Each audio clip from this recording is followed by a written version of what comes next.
Labukas, Rogo parduotuvėse jau prasidėjo juodas išpardavimas. Einam pasižiūrėsim, kokiu nuolaidų jie siūlo. Pabandysiu sudaryti dovanų rinkinius mamai, draugiai, močiutei, tėčiui. Pažiūrėsim, ką galima išsirinkti, kokios nuolaidos. Let's go. Nuolaidos drauge mirguliuoja akyse. Tiek daug nuolaidų turbūt pamatysite tik per juodą išpardavimą. Žinoma, yra ir klasikinių dovanų rinkinių, bet aš norėjau padaryti personalizuotus, todėl pirma dovana mamai L'Oreal tas žymusis retinolio veido serumas, tada plaukų dažai, nes mano mama dažosi plaukus namie ir žinau, kad jai visada jų reikia. Ir galiausiai blakstienų tušas iš L'Oreal, čia jos mėgstamiausias. Tuomet dovanėlė tėčiui tinka ir vyrų savo dovanoti. 3 viename dušo gelis, kur vyrai, žinot, naudoja vieną viskam. Skutimosi putos ir palepinti straight kvepaliukai. Voila, tobula.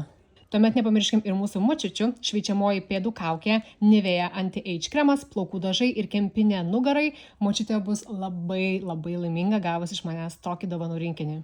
Tada rinkinį sesiai, žinau, kad ji norėjo išmėginti korėjiečių veido odos priežiūros Cosrx prekės ženklą, tai paėmiau tonerį ir kremą ir dar 2 paakių kaukytės iš Garnier.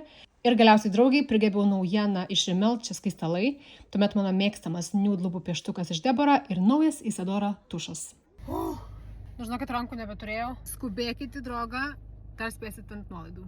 Ačiū už dėmesį. Tikiuosi įkvėpiau.